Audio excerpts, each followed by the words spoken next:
Alhamdulillahilladzi biyadihil mulku wa huwa ala kulli syai'in qadir. Alladzi khalaqal mauta wal hayata liyabluwakum ayyukum ahsanu amala wa huwal azizul ghafur. Asyhadu an la ilaha illallah wahdahu la syarikalah wa asyhadu anna Muhammadan abduhu wa rasuluh alladzi balagar risalah wa nasahal ummah wa addal amanah wa jihada fi sabilillahi haqqa jihadih hatta atahul yaqin. Allahumma salli ala Muhammad wa ala alihi Muhammad. Fa ya ayyuhal muslimun ittaqullaha haqqa tuqatih wa la tamutunna illa wa antum muslimun. Qala Allah Ta'ala fi kitabihil aziz. A'udzu billahi minasyaitonir rajim. Bismillahirrahmanirrahim. Ya ayyuhalladzina amanu taqullaha wal tanzur nafsum ma qaddamat lighad wattaqullaha innallaha khabirum bima ta'malun. Shadaqallahul azim. Ma'asyiral muslimin wal muslimat, jamaah Jumat rahimakumullah. Mari kembali kita tundukkan kepala kita sembari melakukan muhasabah, menakar usia yang diamanahkan Allah kepada kita, bahwa sebenarnya kehidupan kita di dunia ini seperti satu titik dan satu detik.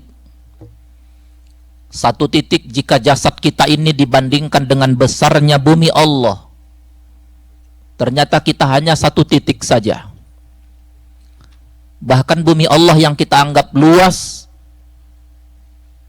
juga merupakan satu titik dari ratusan miliar benda-benda yang ada di alam jagat raya ini. Begitulah besar dan kuasanya Allah. Tidakkah ini menjadikan kita semakin tunduk, semakin menjadikan pribadi yang senantiasa mengagungkan akan kebesaran Allah? Hidup di dunia pun laksana seperti satu detik. Meski rata-rata usia kita di dunia 65, 70 atau katakanlah sampai 75, tetapi itu seperti satu detik jika dibandingkan kehidupan yang unlimited. Itulah kehidupan yang kekal.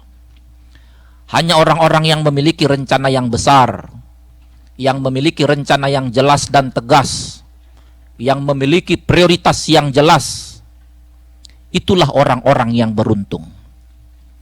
Allah Subhanahu wa ta'ala berfirman, A'udzu billahi minasyaitonir rajim. Afa hasibatum annama khalaqnakum abatha wa annakum ilaina la turja'un. Apakah kamu mengira bahwa kamu diciptakan oleh Allah untuk urusan yang sepele-sepele? Do you imagine that God created you for nothing, for a small thing? Tentu saja Allah menciptakan kita untuk tujuan yang besar dan target-target yang jelas dan terukur. Ma'asyiral muslimin, jamaah Jumat rahimakumullah.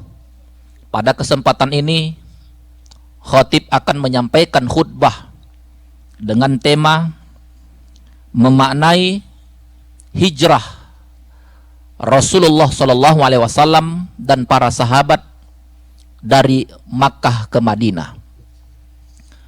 Suatu hal yang tidak bisa disangkal bahwa peristiwa hijrah adalah peristiwa titik balik,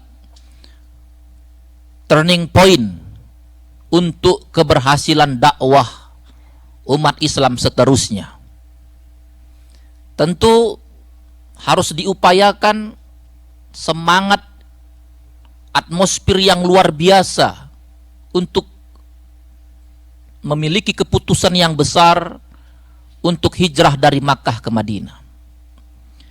Tetapi peristiwa itu sudah jauh berlalu. Umat Islam sekarang ini perlu melakukan hijrah. Apakah hijrah tempat ataupun hijrah maknawi, artinya memiliki hijrah yang besar dalam arti merubah dari keadaan yang buruk kepada keadaan yang baik. Di Indonesia, isu yang sedang berkembang adalah isu tentang maraknya asap yang begitu tebal sehingga berbulan-bulan di bagian provinsi Indonesia susah untuk melakukan aktivitas, susah untuk melakukan pekerjaan, orang bekerja susah, anak-anak sekolah pun harus terhenti. Peristiwa maraknya asap sekarang ini menunjukkan bahwa umat Islam banyak yang tidak arif terhadap persoalan lingkungan. Umat Islam belum menyadari persoalan lingkungan itu sama pentingnya dengan sholat. Persoalan lingkungan sama pentingnya dengan membaca Quran. Bagaimana mungkin seorang muslim bisa sholat dengan khusyuk kalau lingkungan terus mengganggu aktivitas kita? Bukan hanya asap yang mengganggu kita, tetapi kalau terjadi bencana, apakah banjir, gempa bumi, dan bencana-bencana yang lain, kalau itu terjadi, jangankan kita bisa sholat dengan khusyuk, nyawa kita sendiri pun terancam. Orang-orang muslim, terutama di negara-negara yang sedang berkembang, belum merasakan pentingnya persoalan lingkungan ini. Padahal Al-Quran sendiri, dalam banyak nama-nama suratnya, itu terkait sekali dengan lingkungan. Kita mengenal surat Al-Baqarah. Tentu saja Al-Baqarah berkaitan dengan lingkungan. Surat An-Nahl, surat An-Namal, surat Al-Ankabut, dan nama-nama surat yang lain. Ini menunjukkan Allah memberikan concern yang begitu besar terhadap lingkungan. Umat Islam harus memahami Islam itu secara kafah. Di samping persoalan ritual, juga persoalan-persoalan sosial ataupun environment.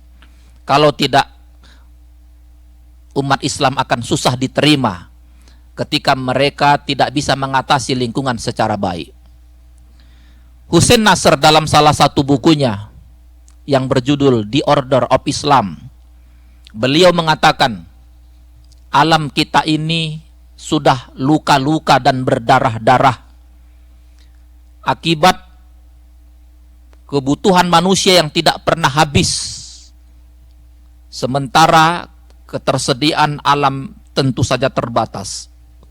Dibutuhkan kearifan untuk bisa menunjukkan bahwa kita pantas untuk menjadi khalifatullah. Ketika musibah, bencana alam senantiasa dan terus terjadi, sebenarnya ini tanda bahwa kita sudah gagal menjadi khalifatullah. Ma'asyiral muslimin jamaah Jumat rahimakumullah. Ketika dulu dalam sejarah pernah terjadi banjir bandang pada masa Nabi Nuh, para mufassir hanya menerjemahkan banjir bandang itu terjadi akibat dosa-dosa yang dilakukan oleh umat Nabi Nuh. Tetapi jarang penafsiran terjadinya banjir bandang pada masa Nabi Nuh ditafsirkan dalam perspektif ekologis. Bisa saja musibah banjir yang terjadi pada waktu itu karena umatnya banyak menebangi pohon, banyak hutan-hutan yang dibakar, sehingga terjadi banjir. Di Jakarta ataupun di Indonesia secara umum, oleh salah seorang peneliti mengatakan bahwa dalam setiap satu hari, hutan-hutan yang ditebangi, yang digunduli, itu mencapai 10 kali lapangan sepak bola. Segitu banyaknya hutan-hutan yang ditebangi. Bayangkan kalau satu hari seperti itu, bagaimana kalau 1 bulan, 1 tahun, dan seterusnya. Ini menunjukkan lagi-lagi umat Islam tidak arif terhadap lingkungan. Padahal lingkungan ini adalah ayat-ayat Allah. Lingkungan adalah tanda-tanda kebesaran Allah. Tentu saja dapat ditafsirkan orang yang tidak peka terhadap lingkungan, itu artinya dia jauh dari Allah Subhanahu wa ta'ala. Ma'asyiral muslimin jamaah Jumat rahimakumullah. Dulu ketika pada masa Nabi Yusuf, seorang raja juga bermimpi, di mana mimpinya itu mengatakan ada 7 ekor sapi yang kurus menyantap 7 ekor sapi yang gemuk. Tetapi ketika persoalan mimpi ini ditanyakan kepada seorang Nabi Yusuf, Nabi Yusuf pun mengatakan akan terjadi musim kering yang sangat panjang. Untuk mengantisipasi musim kering yang akan datang ini, agar masyarakat tidak binasa karena kelaparan, diperlukan untuk antisipasi menyiapkan lumbung-lumbung makanan, buah-buahan, agar masyarakat terhindar dari kematian secara massal. Ternyata apa yang diprediksikan Nabi Yusuf benar adanya. Sehingga ketika terjadi musim kering dan paceklik, semua masyarakat sudah mempersiapkan dengan segala sesuatunya. Inilah kearifan-kearifan yang dilakukan oleh Nabi Nuh, kearifan yang dilakukan oleh Nabi Yusuf. Kalau saja dua nabi ini tidak arif terhadap persoalan-persoalan lingkungan ini, tentu kita tidak akan sampai hadir di masa sekarang ini. Itulah kearifan. Di Jakarta, saya sering mendapatkan berita ratusan ton ya setiap hari harus dibersihkan sampah-sampah yang luar biasa. Kasur-kasur, lemari-lemari dengan mudahnya dibuang di kali. Seperti tidak ada tempat sampah yang layak. Jangankan sampah dibuang di kali, bayi-bayi pun ikut dibuang di tempat sampah di kali-kali. Boleh jadi ini yang menyebabkan banyaknya bencana-bencana yang terjadi karena kurangnya arif terhadap lingkungan. Lingkungan ini adalah ayat-ayat Allah, tanda-tanda kebesaran Allah. Di lingkungan yang indah kita bisa beribadah secara khusyuk. Di lingkungan yang sehat kita bisa beribadah dengan sangat tenang. Tetapi kearifan lingkungan juga belum pernah benar-benar terjadi. Bahkan yang sangat mengkhawatirkan kita, berdasarkan sebuah berita yang saya baca, ketika terjadi pergantian tahun di Dubai untuk urusan petasan dan kembang api, masyarakat Muslim di Dubai menghabiskan uang lebih kurang 100 miliar hanya untuk urusan kembang api dan petasan.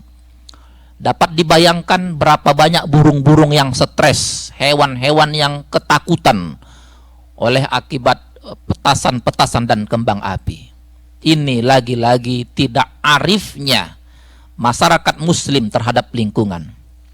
Di Australia ada salah satu masjid di Melbourne yang ditutup oleh karena setiap sholat Jumat masyarakat Muslim yang sholat berjamaah tidak bisa memarkirkan mobil dengan layak.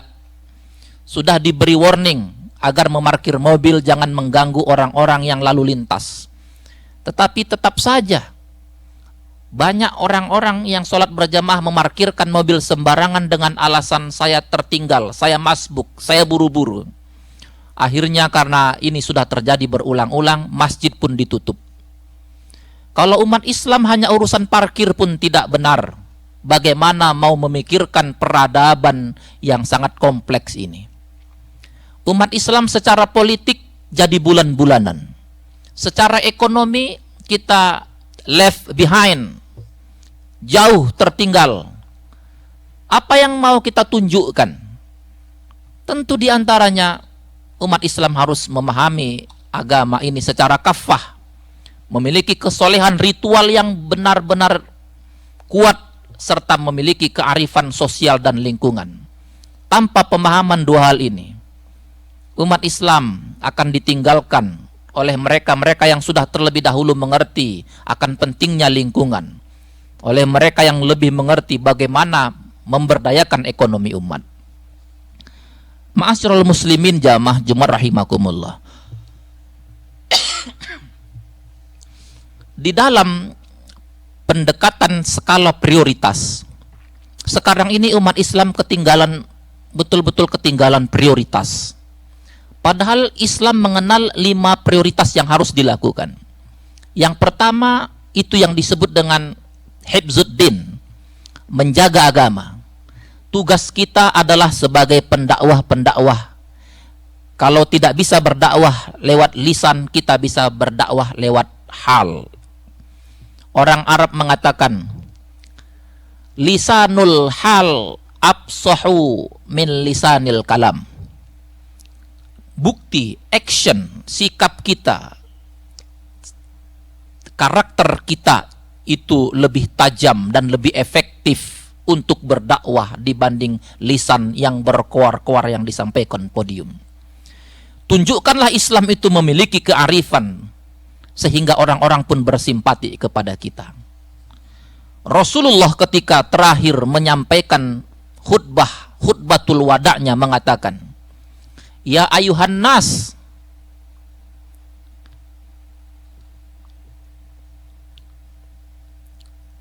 kullukum min turab, wahai sekalian manusia, kamu semuanya ini berasal dari tanah. Wa Adam min turab, Adam pun dari tanah. La fadla li arabin ala ajamin, la fadla li ahmar ala abyad illa bitaqwa. Tidak ada, kata Rasulullah, keistimewaan orang-orang yang kulit putih terhadap orang yang memiliki kulit hitam. Tidak pula ada keistimewaan orang yang memiliki kulit yang merah dibanding kulit yang putih, illa bitaqwa, kecuali ketakwaannya. Inilah yang disampaikan Rasulullah. Jadi Islam tidak memutus mata rantai sejarah. Bicara Islam, bicara soal dari Nabi Adam sampai sekarang ini. Itulah yang harus kita tunjukkan untuk berdakwah, untuk menyebarkan agama kita ini dengan cara yang soft, dengan cara yang moderat sehingga Islam bisa diterima. Yang kedua, Islam juga memperhitungkan tentang hifzun nasal. Hifzun nasal itu adalah bagaimana kita menjaga keturunan kita. Banyak muslim-muslim Indonesia yang tinggal di Amerika seperti gengsi untuk mengajarkan bahasa Indonesia kepada anak-anaknya. Beberapa state yang saya kunjungi dalam pengalaman dalam perjalanan dakwah, ada anak-anak Indonesia yang di Amerika ini tidak bisa berbahasa Indonesia. Even words, tak satu kata pun bahasa Indonesia yang mereka bisa gunakan. Di mana kedua orang tuanya dua-dua orang Indonesia. Ini menunjukkan ada hal yang something wrong, ada hal yang aneh. Padahal semakin banyak bahasa yang dikuasai oleh keturunan kita, anak-anak kita, itu tentu peluangnya untuk bisa berkompetisi di dunia ini akan lebih hebat. Tapi kita tidak tahu, seperti mereka gengsi dan gamang untuk mengajarkan hal-hal yang sifatnya berbau Indonesia. Seharusnya dunia ini sudah seperti global village. Dunia ini seperti semakin kecil, seperti tanpa batas-batas lagi dengan kecanggihan sains, teknologi, dan informasi. Seharusnya anak-anak kita diberikan talent yang banyak, kesempatan yang banyak, agar mereka tahu tantangan-tantangan ke depan yang lebih berat. Hifzun nasal, menjaga keturunan ini sangat penting. Di mana-mana anak-anak yang terkena narkoba di Indonesia berdasarkan survei setiap tahun 2.500.000. Belum lagi yang melakukan aborsi, yang melakukan hubungan suami istri pranikah. Ini tantangan-tantangan tersendiri. Bersyukurlah kita kalau kita bisa menjaga anak keturunan kita dari hal-hal yang menghancurkan seperti ini. Yang ketiga yang tidak lebih penting dari prioritas Islam agar hijrah itu bisa dimaknai secara real, yaitu hifzul akal. Hifzul akal itu artinya memelihara pentingnya kecerdasan. Umat Islam harus cerdas untuk bisa melihat dunia yang sangat kompetitif ini. Dulu umat Islam berjaya karena tidak ada dikotomi antara agama dan sains. Agama dan sains itu disatukan. Tapi aneh sekarang ini seperti dibeda-bedakan. Ilmu agama ya ilmu agama, ilmu umum ya ilmu umum. Padahal tidak ada dikotomi seperti ini. Ketertinggalan umat Islam terhadap sains jangan-jangan karena ada dikotomi ini. Ulama-ulama dulu meski mereka hafal Quran, mereka memahami matematika. Yang memahami hadis juga memahami soal urusan sains. Yang memahami sejarah Nabi, sirah nabawiyah, juga mereka memahami persoalan astronomi. Ini yang membuat dulu Islam maju. Saya kira umat Islam Indonesia yang ada di Amerika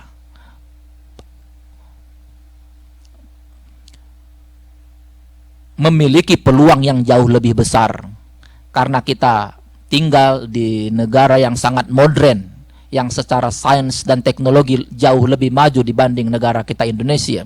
Disinilah peluang-peluang untuk bisa menunjukkan bahwa Islam itu adalah agama yang memberikan perhatian yang begitu besar terhadap urusan sains. Kita sangat akrab dengan Ibnu Sina. Beliau sudah hafal Quran sejak usia 7 tahun. Tetapi begitu belajar, Ibnu Sina menulis kitab yang berjudul Al-Qanun fit Tibb, Undang-Undang Pengobatan.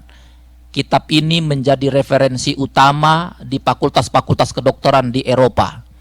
Tetapi jarang dakwah-dakwah, jarang khutbah-khutbah mengangkat materi-materi ini. Padahal ini materi yang sangat penting. Dan yang terakhir, di antara prioritas yang juga tak kalah pentingnya daripada menjaga agama, keutuhan agama, menjaga pengetahuan, menjaga keturunan, itulah yang disebut tadi hifzul bi'ah, menjaga kelestarian lingkungan, alam yang bersih, benar-benar orang-orang tetangga yang tinggal bersebelahan dengan kita harus aman dari kelalaian kita menjaga kebersihan. Dengan dakwah-dakwah yang kita lakukan lewat cara seperti ini, insya Allah umat Islam akan semakin besar jumlahnya, bukan hanya kuantitas, tetapi juga secara kualitas. Dengan semangat inilah sebenarnya dakwah dibuktikan oleh orang-orang terdahulu.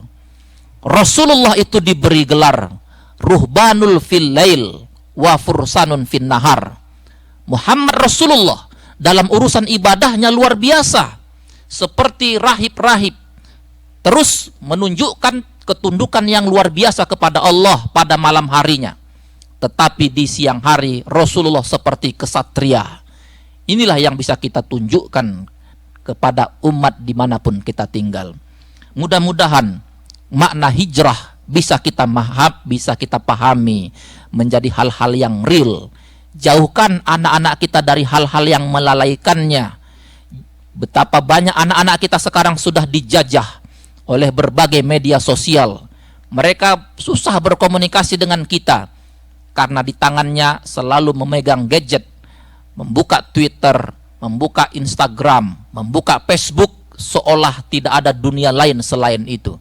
Inilah yang harus kita rubah. Ini adalah penjajah-penjajah baru. Generasi kita harus kita didik banyak membaca dan banyak berdiskusi. Dengan melakukan hijrah yang seperti inilah, insya Allah dakwah itu akan berhasil. Siapapun yang coba-coba menghalangi dakwah ini, umat yang namanya Islam akan tetap menjadi agama yang dicintai dan agama yang dirindukan. Mudah-mudahan bermanfaat. Insya Allah kita bisa memulai dari hal yang kecil, dari diri kita, keluarga kita, dan orang-orang yang ada di sekitar kita.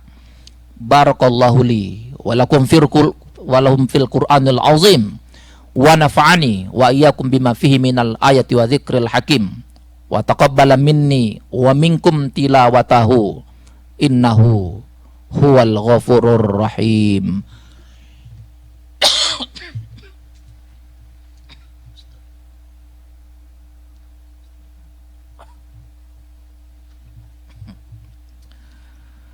Alhamdulillahilladzi arsala rasulahu bil huda wa dinil haqq liyuzhirahu 'ala ad-dini kullihi wa kafa billahi syahida. Asyhadu an la ilaha illallah wahdahu la syarikalah wa asyhadu anna Muhammadan 'abduhu wa rasuluhu khataman nabiyyin la nabiyya ba'da. Allahumma salli ala Muhammad wa ala alihi Muhammad. Fa ya ayyuhal muslimun usikum wa iyaya bittaqwallahi la'allakum tuflihun. Qala Allah Ta'ala fi kitabihil karim, a'udzu billahi minasyaitonir rajim, bismillahirrahmanirrahim. Wal 'asr innal insana lafi khusr illa alladzina amanu wa 'amilus sholihat wa tawassaw bil haqq wa tawassaw bis sabr. Innallaha wa malaikatahu yusholluna 'alan nabi ya ayyuhalladzina amanu shollu 'alaihi wa sallimu taslima. Allahumma ighfir lil muslimina wal muslimat wal mu'minina wal mu'minat al ahya'i minhum wal amwat innaka sami'un qaribun mujibud da'wat wa ya qadiyal hajat. Allahumma rabbana innaka antas sami'ul alim wa tub 'alaina ya Allah innaka antat tawwabur rahim. Ya Allah, ya Tuhan kami, Engkaulah Tuhan yang menghidupkan dan mematikan kami. Engkau saja yang menentukan takdir dan nasib pada hidup kami. Takdirkan kepada kami menjadi muslim yang terbaik, yang bisa berdakwah dengan sikap kami, yang bisa berdakwah dengan cara kerja kami, yang bisa berdakwah dengan semangat ibadah kami kepadamu ya Allah. Ajarkan kami agar kami bisa semakin tambah khusyuk kami dalam beribadah kepadamu. Tunjuki kami agar kami senantiasa tinggal di lingkungan yang benar, di tempat yang benar. Rabbana atina fid dunya hasanah wa fil akhirati hasanah wa qina adzabannar. Ibadallah, innallaha ya'muru bil 'adli wal ihsan wa ita'i dzil qurba wa yanha 'anil fahsya'i wal munkari wal baghi ya'izukum la'allakum tadhakkarun washkuru 'ala ni'ami yu'tikum wa la dzikrullahi akbar. Sawu sufufakum fa inna taswiyata sufuf min tamamis shalah. Rapat dan diluruskan saf, karena kesempurnaan salat sangat ditentukan dengan lurus dan rapatnya saf kita. Salatu jami'ah salatu rahimakumullah. Salatu Allahu akbar. Allahumma rakab.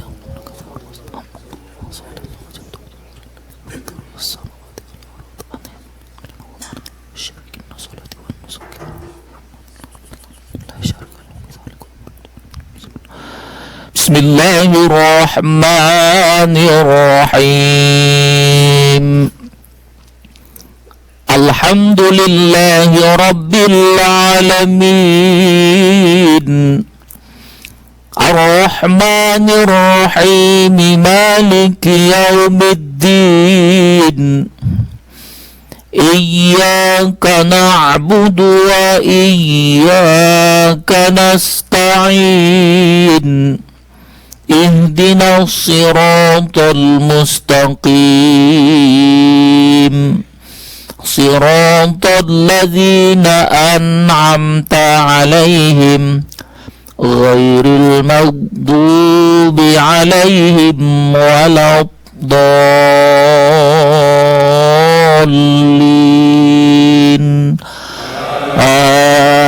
Amin.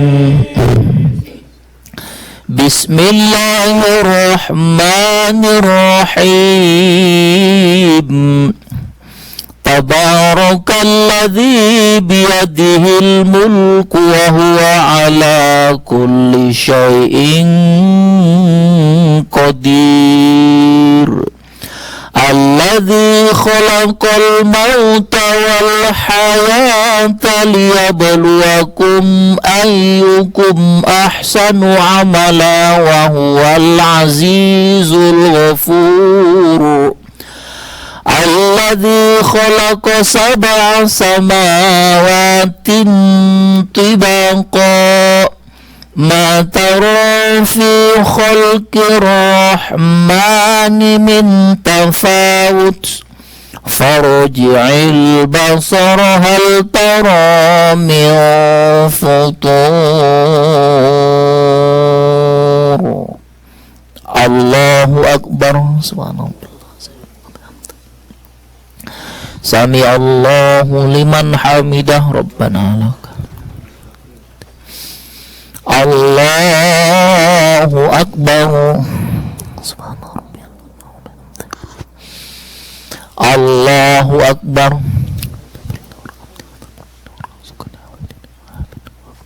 Allahu akbar.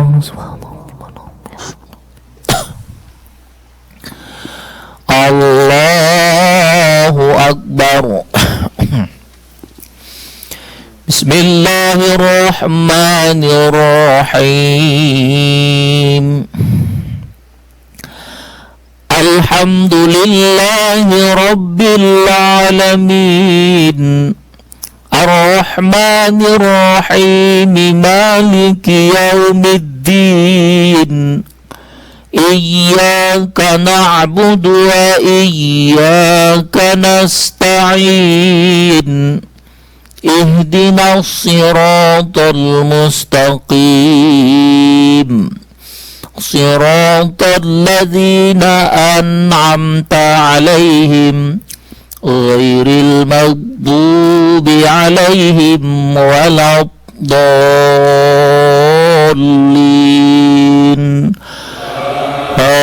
آمين.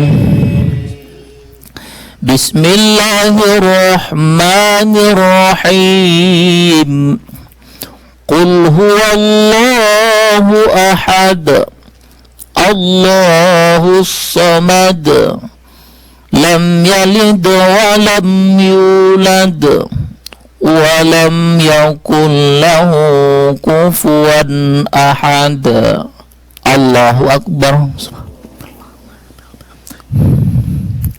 سمع الله لمن حمده ربنا لك الله أكبر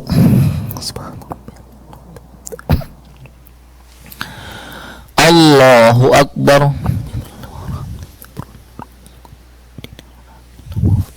الله أكبر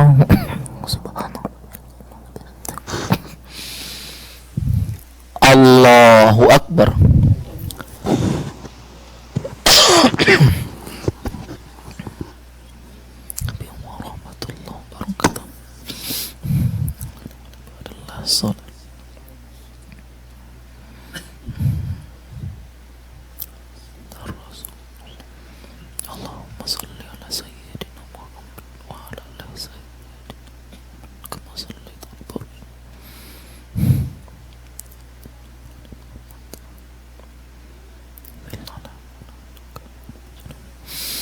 Assalamualaikum warahmatullah. Assalamualaikum warahmatullah. Astaghfirullahaladzim alladzi la ilaha illa huwal hayyul qayyum wa atubu ilaihi. Al-Fatihah. A'udzu billahi minasyaitonir rajim. Bismillahirrahmanirrahim. Alhamdulillahirabbil alamin arrahmanir rahim maliki yaumiddin. Iyyaka na'budu wa iyyaka nasta'in. Ihdinas siratal mustaqim siratal ladzina an'amta 'alaihim ghairil maghdubi 'alaihim waladdallin amin. A'udzu billahi minasyaitonir rajim. Bismillahirrahmanirrahim. Alhamdulillahirabbil alamin wassalatu wassalamu ala asyrafil anbiya'i wal mursalin wa ala alihi wa ashabihi ajma'in. Allahumma shalli ala Muhammad wa ala alihi Muhammad. Allahumma rabbana inna nas'aluka salamatan fid din wa afiyatan fil jasad wa ziyadatan fil ilmi wa barakatan fil rizqi wa taubatan qoblal maut wa rahmatan indal maut wa maghfiratan ba'dal maut. Allahumma rabbana inna nas'aluka ridhaka wal jannah wa na'udzubika min sakhatika wan nar. Allahumma rabbana la tada'lana fi maqamina hadha dhanban illa ghafartah wa la aiban illa satartah wa la maridan illa syafaitah wa la ba'idan illa qarabatah ya Allah ya rabbal alamin. Allahumma ighfir lana dhunubana wa liwalidina warhamhum kama rabbana shighara wa li jami'il muslimina wal muslimat wal mu'minina wal mu'minat al ahya'i minhum wal amwat bi rahmatika ya arhamar rahimin. Rabbana hab lana min azwajina wa dhurriyyatina qurrata a'yuni waj'alna lil muttaqina imama. Rabbana zalamna anfusana wa illam taghfir lana wa tarhamna lanakunanna minal khasirin. Rabbana atina fid dunya hasanah wa fil akhirati hasanah wa qina adzaban nar. Wa sallallahu ala sayyidina Muhammadin nabil ummi wa sahbihi wa sallam. Subhana rabbika rabbil izzati amma yasifun wa salamun alal mursalin walhamdulillahi rabbil alamin. Allahumma alhamdulillah. Ya semoga insyaallah.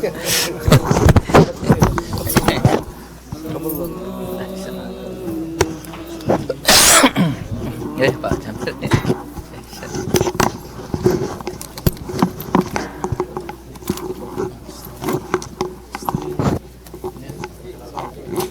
Sehat Pak.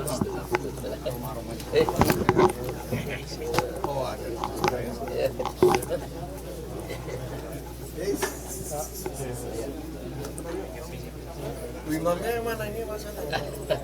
Aman ini. Kenapa? Pak Kepala. Kembali Tunggu di sana. Insyaallah, insyaallah. Ya.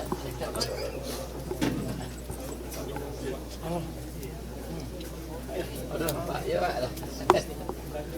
Pak Muazzam mana aja nih? Oh, ada Pak Nafi lagi. Aduh. Gimana Pak? Ya, alhamdulillah. Ya, Pak. Ya. Ya. Mana?